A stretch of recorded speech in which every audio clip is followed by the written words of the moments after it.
এরা তো মানে তৃণমূল একটা অশিক্ষিত দল, চোরেদের দল। এরা কিভাবে কার্ড মানিয়ে নিতে হবে, কিভাবে লোকের সর্বনাশ করতে হবে, এই হচ্ছে তৃণমূল। তো ভোটের রেজাল্ট বিজেপির ভালো হবে এই আশঙ্কা ওরা ভুগছে। এই আশঙ্কা আতঙ্কিত হয়ে এরা বিজেপির যারা লিডারশিপ আছে তাদের বিরুদ্ধে তৃণমূলের গুন্ডা বাহিনী লাগিয়ে দিয়েছে। যেভাবে হোক এদের ভয় পাওয়াতে হবে, এদের কাউন্টিংয়ে যাতে না যেতে পারে তার জন্য সেই চেষ্টা করছে। কিন্তু আমরা বিজেপি পরিবারের সদস্য, আবারও বলি আমাদের মেরুদণ্ড সোজা আছে, আমাদের কোনোদিন এই রকম করে আমাদের ভয় পাওয়াতে পারবে না। আপনি কি যাচ্ছেন? অবশ্যই যাব, ইলেকশন করব, বিজেপি করব, কাউন্টিংয়ে যাব না, এ আবার হয় নাকি? তাহলে এর প্রভাব কি আপনাদের? এর প্রভাব কি 2021-এও আপনারা দেখেছেন, 2021 মারধর, অত্যাচার, আমার ঘর বাড়ি ভাঙচুর এখন ওই অবস্থায় পড়ে আছে। এতেও আমাকে দমাতে পারবে না। আগামী দিনে আমি এবং এলাকার মানুষকে সঙ্গে নিয়ে আর এই চোর গন্ডা তৃণমূলের বিরুদ্ধে কিভাবে লড়তে হয় সেটা এলাকার মানুষই দেখিয়ে দেবে। আপনার নাম?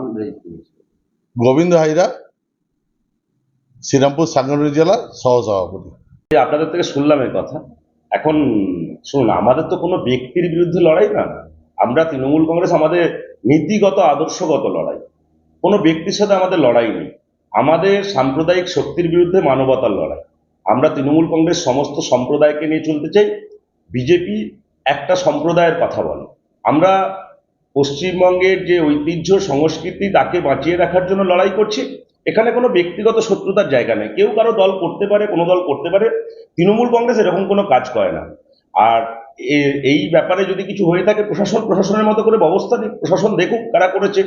নিশ্চয়ই সত্য সামনে আসবে, এবং সত্য সামনে আসলে বোঝা যাবে কারা করেছে না করেছে।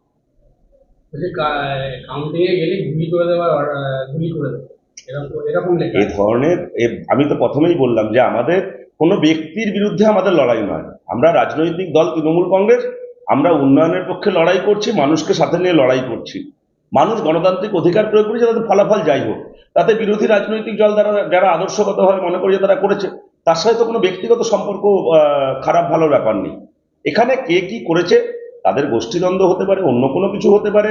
এবং এই কালচার, যার বিরুদ্ধে পোস্টারের কথা আপনারা বলছেন, তার অতীত ইতিহাস দেখলে আপনারা এরকম ঘটনা অনেক পুনরাবৃত্তি পাবেন। তাই এর সাথে তৃণমূল কংগ্রেসের কোনো যোগ নেই। আর তৃণমূল কংগ্রেস এ ধরনের রাজনীতি, এবং আপনারা যে পোস্টারের কথা বলছেন তার লেখা দেখা মনে হচ্ছে অত্যন্ত কাঁচা মাথার কাজ। তাই তৃণমূল কংগ্রেস এরকম এই ধরনের রাজনীতি করে না।